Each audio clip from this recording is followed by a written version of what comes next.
नमस्कार साथियों, study special ज्ञान चैनल में आपका स्वागत है। आज हम एमपीपीएससी मुख्य परीक्षा के मध्य प्रदेश भूगोल के 11 मार्कर प्रश्न उत्तर को समझने वाले हैं, जो कि मुख्य परीक्षा की दृष्टि से काफ़ी महत्वपूर्ण है। आप इन प्रश्न उत्तरों से उत्तर लेखन का अभ्यास कर सकते हैं। तो दोस्तों, आइए बिना देरी किए आज की कक्षा को प्रारंभ करते हैं। दोस्तों, आज हम आधुनिक भारत से संबंधित 11 मार्कर को देखने वाले हैं। इसे शुरू करने से पहले हम जो पिछली परीक्षाओं में आए 15 मार्कर क्वेश्चन को देखते हैं, जिससे कि आपको एक मोटे तौर पर आइडिया हो जाएगा कि 11 मार्कर हम किस प्रकार से लिख सकते हैं और इससे आपकी प्रैक्टिस और भी आगे जा सकेगी। तो चलिए आज की क्लास स्टार्ट करते हैं। प्रश्न: कर्नाटक युद्ध किनके बीच हुए, इनका क्या परिणाम हुआ?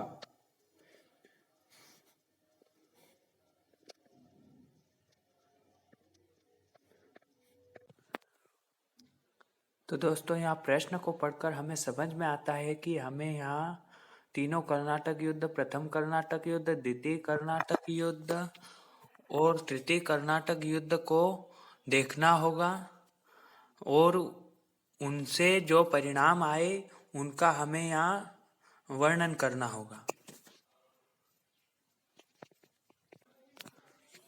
दोस्तों, यहाँ हम उत्तर में सबसे पहले इंट्रोडक्शन देंगे।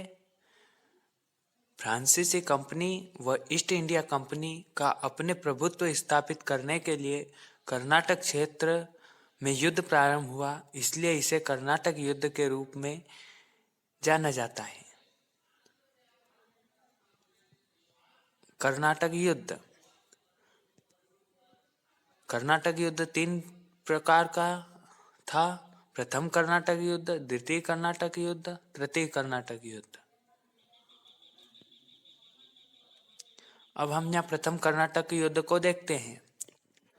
यह युद्ध सन 1746 से 48 ईस्वी तक लड़ा गया। यह ऑस्ट्रिया के उत्तराधिकार युद्ध से प्रभावित था। अब इसके कारण की बात करें तो ब्रिटिशों द्वारा फ्रांसीसी जलपोतों को पकड़ लेना इसका एक प्रमुख कारण था, जिसके कारण ब्रिटिश सेना और फ्रांसीसी सेना के मध्य युद्ध हुआ था, जिसमें फ्रांसीसी सेना विजयी रही और इसमें एक्सला-शापेल की संधि हुई। इस प्रकार से हम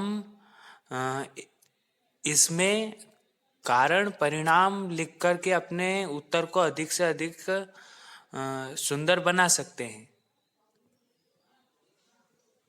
दोस्तों, उत्तर लेखन का मुख्य परीक्षा में महत्वपूर्ण योगदान होता है, जो कि निरंतर उत्तर लेखन की प्रैक्टिस करने से ही विकसित किया जा सकता है। द्वितीय कर्नाटक युद्ध: यह युद्ध सन 1749 से 1754 ईस्वी तक लड़ा गया। इसका कारण हैदराबाद व कर्नाटक क्षेत्र में उत्तराधिकार के संघर्ष में दोनों कंपनियों का उलझना था। दोस्तों, आपकी जानकारी के लिए यहाँ बता दूं कि हैदराबाद में नासिर जंग और मुजफ्फर जंग के बीच तथा कर्नाटक में अनवरुद्दीन और चांदा साहब के बीच में उत्तराधिकार का संघर्ष चल रहा था, जिसमें फ्रांसीसी जो गवर्नर था डुप्ले, उसने मुजफ्फर जंग और चांदा साहब का पक्ष लिया था और जो ब्रिटिश ईस्ट इंडिया कंपनी थी उसने नासिर जंग और अनवरुद्दीन का पक्ष लिया था। तो इस प्रकार से ये दोनों कंपनियां आपस में लड़ी थी, जिसे हम द्वितीय कर्नाटक युद्ध के नाम से जानते हैं। यह जो युद्ध था पांडिचेरी के द्वारा की संधि के द्वारा समाप्त हुआ था। इस प्रकार से आप कारण और परिणाम लिख करके प्रश्न को अधिक प्रभावित इस प्रश्न के इस उत्तर को अधिक प्रभावशाली बना सकते हैं। तृतीय कर्नाटक युद्ध। यह युद्ध 1758 से 63 ईस्वी तक लड़ा गया। अब हम इसके कारण को जानते हैं। इसका मुख्य कारण था ऑस्ट्रिया और प्रसा के बीच यूरोप में चलने वाले सप्तवर्षीय जो युद्ध था, उसी का यह परिणाम था। तो यह युद्ध क्या था कि इसमें फ्रांसीसियों ने ऑस्ट्रिया का पक्ष ले लिया था और इंग्लैंड ने प्रसा का पक्ष ले लिया था। इसलिए ब्रिटिश ईस्ट इंडिया कंपनी और फ्रांसीसी कंपनी दोनों आपस में युद्ध करने लगी। अब इसके परिणाम क्या हुए? इसमें फ्रांसीसी बुरी तरह से पराजित हुए थे। इसी दौरान सन 1760 में वांडीवास का युद्ध भी लड़ा गया था और इसी के बाद ये युद्ध सन 1763 ईस्वी तक चला और उसके बाद पेरिस के संधि के द्वारा यह युद्ध समाप्त हुआ था। अब हम कर्नाटक युद्ध के परिणाम देखते हैं।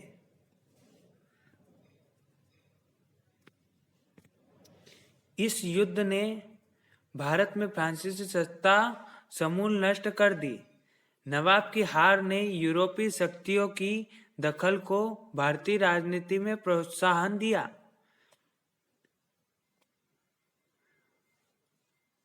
इन युद्धों ने भारतीय राजनीति के खोखलेपन एवं सैनिक दुर्बलता को यूरोपीय शक्तियों के समक्ष स्पष्ट कर दिया। इस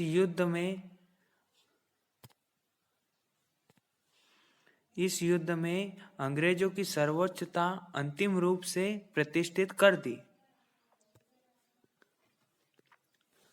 तो इस प्रकार से कर्नाटक के युद्धों में फ्रांसीसियों को परास्त कर अंग्रेजों ने अपनी सर्वश्रेष्ठता स्थापित कर ली।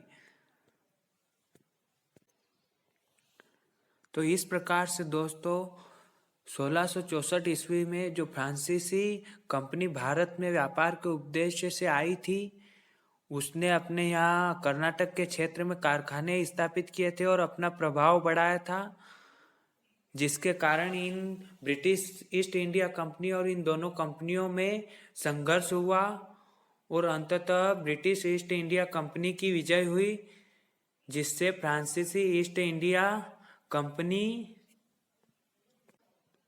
कंपनी का भारत में प्रभाव समाप्त हो गया और इस युद्ध के बाद भारत में यूरोप की एकमात्र शक्ति ईस्ट इंडिया कंपनी अर्थात इंग्लैंड का वर्चस्व स्थापित हो गया।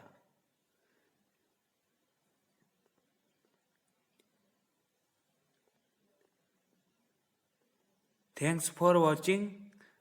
जय हिंद।